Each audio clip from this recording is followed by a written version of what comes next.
Hi, I'm Corey. Welcome to Creating with Scraps. This is episode 28 of Flips, Flaps, and Folds, and today we'll be making, actually the next 3 videos, we'll be making some of my favorite folds, simply because they can be used included in a journal in a pocket or clipped along to the side, or they can be used independently. Like this envelope style folder can easily be popped in the mail and sent as Happy Mail to a friend. So I like the versatility, and it can be made any size. Though the sample here is 7 inches simply because it fits my journal. But the one that I made a couple years ago that I tore apart to use this one was 6 inches, and I did it with a 6x6 paper pad project. And the one we're going to be doing today is about 5 inches. So the height of the project can be adjusted based on your needs. And also the paper, there's ways to piece together the paper if you're working with 6x6 pads, or in this particular case, I was working with the 12x12. Additionally, nice thing about working with the 12x12 is it leaves, a lot of little bits left over to make subsequent pieces or additional pieces for your journal using those little leftover bits. And that's what I've done with this. All right, let's get to it. I'm going to leave this one here to the side so we can refer to it as needed. And I will pull both of these here because they're kind of my reference point. 2 good things about this. I encourage you to use a double-sided cardstock simply for stability and ease, because you're going to see both the inside and outside of most of the pieces. And the other thing is, if you've got cardstock that you like one side real well and the other side you're not as keen on, this is a great one for that, because most of the second side of cardstock doesn't show. I mean, a bit does, certainly, but most of it does not, depending on how you fold it. And I'll show you what I mean by that. All right. So though it looks like it could be a little bit complicated, it's actually really a pretty straightforward, pretty simple fold, and it just needs the 2 pieces and any leftover bits if you want to make a tuck spot. This was an optional tuck spot on the corner there. And 2 pieces of cardstock. Now I left this one 12x12, though you can certainly, if you're working with an 8.5x11, you just alter your measurements accordingly. And I don't use a specific or exact measurement on this because you don't have to. I mean, you can work with pretty much, as long as your paper's long enough, you can work with just about any measurement. But the way I start this one is I am going to use my very big, very clunky. Oh, first thing I have to do is decide, what do I want my inside piece to be? Which section is going to be the inside? See, if you look here, and I look on my page, it folds like this. If I were to match it up here, I'm making a score line here to fold it in so that I've got a gusset, and then I'm going to fold it in. So most of the one side of the paper will not show. You'll see a little bit at the top and around on the side, but that's about it. So I'd have to decide first, what do I want on the inside? And I want this to be my inside. So my first step is going to be scoring the left side of my paper. And I like, excuse me, a 3/8 inch score just to give me something to grip onto, but you can do a 1/4 inch. On this project, it doesn't matter so much. So I am going to score at 3/8 inch, maybe. I've got a new tripod, but I haven't had good luck working with it yet, so I'm still using the one where I reach around, so I apologize for the awkward angle. All right, so I fold that in. And then this was a 12-inch piece of paper, and I've just scored in 3/8 inch. And so I could technically measure all of this, but I'm not going to. I'm going to go roughly at these roughly 3 3/8. And it's going to give me a little bit extra on the top piece, but that's okay because it's not going to show completely. So I've scored it in, and I like to fold it once I've scored it. I've scored it in at the 3/8. So now I'm going to go to 3 3/8 and score. And then this one folds in, and I do that just to give me a visual. You don't have to. You can do all your scoring at once. But like I said, I like the visual that it gives me when I do it this way. And I like that I'm sure my lines are going to line up. And then I'm going to do the same thing. Right here on this one, I'm going to score it again at 3 3/8. Right where it meets up. And I'm going to fold that over. Now you'll see right here, there's a little bit of an overlap.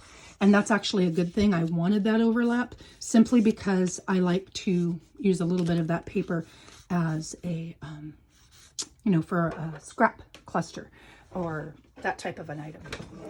And I'm going to come in and just trim off that little bit.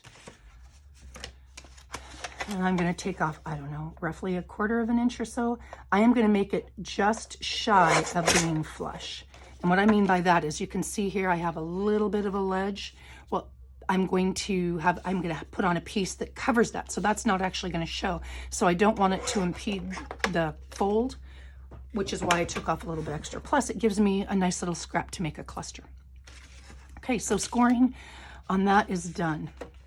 And then again, I'm just using this one as my sample. So you can see here, I've got right here, I scored my first 3/8 inch, folded it in, scored my second at 3 3/8, folded it, you could use 3 1/4 if you prefer, folded that in, and then I scored my third at 3 3/8. And instead of folding it in, I folded it out. So this is what I'm left with. Okay, so that's my first piece.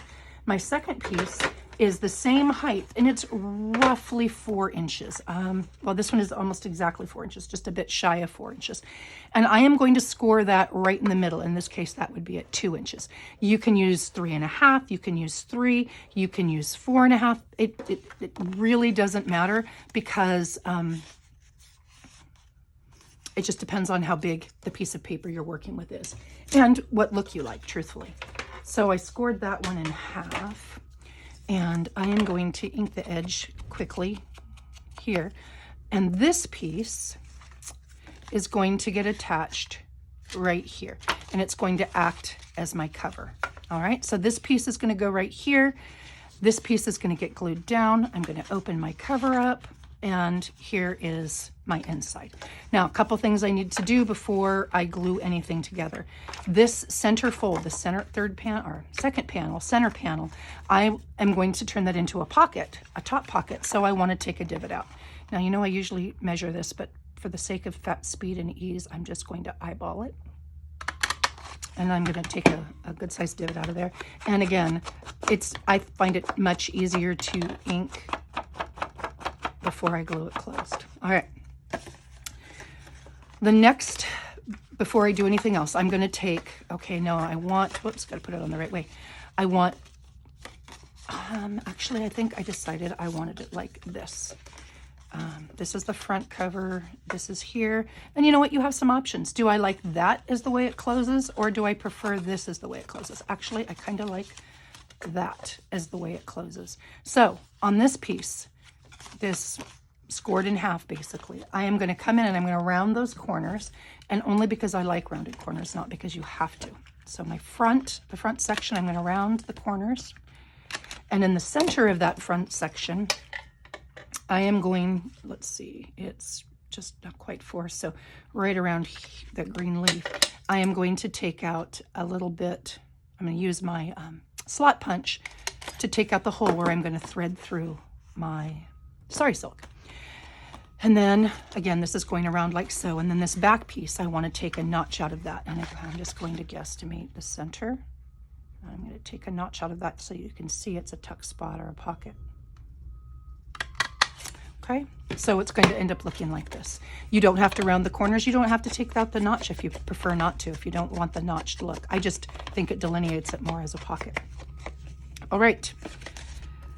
My last thing before I glue everything together, see, it really is pretty darn straightforward. This piece is going to go right here, right? And this piece is going to go right here, and it's going to wrap around, but I want to include that closure. So you can see we did not glue this left side to the center yet, because to make that pocket, because I want to put in the Sari silk. And this is probably the only, and it's not even really tricky, the only thing you have to really think carefully about in this whole project. All right, when I put this together, I want it to wrap around a certain way. So I'm going to take my Sari silk and I'm going to fold it in half, and with the left side and then this, where it's going to join the center to make that pocket, it's going to go right here. Now, most of the time I would sew that because I like the way it's sewn, but I said I wasn't going to sew today, so we will use some packing tape. But before I do that, here's a little tip or trick. I close this up, and I close this up because that's how it's going to meet, right? Well, look, if I do it this way, my front piece of Sari silk is too long, and I'm going to wrap Sorry about that. I'm going to wrap the back piece around, and you can see I want, if I'm still in frame, there we go. And I'll scoot in a little bit. There you go. I want the back piece to be a little bit longer. So when I am creating this, or when I am putting this in place, I want to make sure that my back section is longer, because it's going to wrap around the back of the journal and then meet in the front. And you'll see what I mean here. So I'm making sure that the back section is longer. So I'm going to tuck it here, put the whole thing together, and then you'll see, okay, so this is going to weed through that slot that I just made, and this is going to wrap around. Okay, and they're about equidistant. So that's why you want to make sure when you fold your sari silk, or you put 2 pieces of sari silk in, you want, or ribbon, whatever ribbon you use, you want your back section longer than your front section, so it can do that extra wraparound. Okay, so I'm going to take a piece. Now this is where I would sew it, but for the sake of speed, I'm not sewing it, and to show you that you don't have to sew it. All right, I think that's about where I wanted it, and I want it to be in about the center again, just to you know, so that this, where I'm going to attach it with the slot punch that we had, I want it to be right mostly in the center of that. So I'm just being careful when I put this down to make sure that it's mostly in the center. You have a little bit of wiggle room there, certainly, but you want it to be mostly in the center. All right, so I've taped that down. Now my next section, and this is pretty much the only gluing I'm going to do on this, is I'm going to glue along here, and including the ribbon, because I want, oh, you know what I didn't do? I apologize. I did not take the notches out. And you don't have to take the notches out. I just find I like the way it looks better, and it fits better on my page if I do that. All right, so I took the notches out. I'm even going to put a little bit of glue on top of that sari silk, and then I'm going to glue along the bottom. So I'm gluing along the crease that I made, or the closure that I made, the fold, and then I'm going to glue along the bottom, and that's going to create my back pocket. And then I fold it down, and I hope I did it right, and I hold it in place, push it in place for a minute. You can clamp it, certainly, but art glitter glue dries fairly quickly. And then you can see back here where that sari silk comes out. Okay. All right, so here is going to be my closure. Here is the inside pocket. And now is when I attach this section. And the place I attach it is right over the edge. Now, I sewed mine on the other one, and I did it before I glued this, but because I decided we weren't going to sew this, I'm just going to lay it like this and lay it over the edge. I am not gluing this piece at all. I want it free flowing. So all I'm going to glue is the 2 sides back here, because I'm making that back tuck or back pocket. All right. Now I'm probably going to put, and you know what, I am just a tiny little bit of glue here to hold it in place. And then I'm going to put glue on the top and the bottom side so that I've got that back tuck spot, or back pocket. All right, and I said I wanted this to be front. Make sure I'm going up, make sure I'm going up. It's going to go over the top like this. And I just line it up. Well, hopefully I line it up. There we go. I line it up and I hold it in place. Again, pushing down to make sure, and I would probably clamp it and give it a little bit of a time to dry. All right, and there, let me grab a piece. There you have it. No, that one's too thick. Sorry, guys. Okay, here we go. You've got a back spot, a back tuck spot. You've got, you come around it, open it, and then you've got your pocket right here. Now, what I did next was I took and used one of the scrap pieces of paper on my sample here, you can see, and I don't need to show you that. I just cut a section of it, right?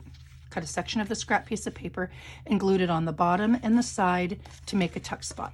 You can make a regular pocket along the bottom if you want. You can, you know, add something like an embellished piece.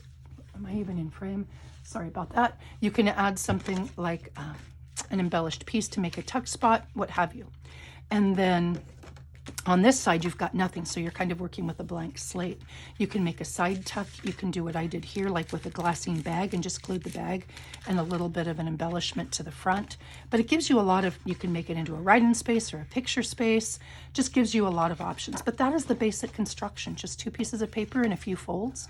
And then again, the closes just like this. I bring the top piece, which is shorter, through, and I bring the back piece around.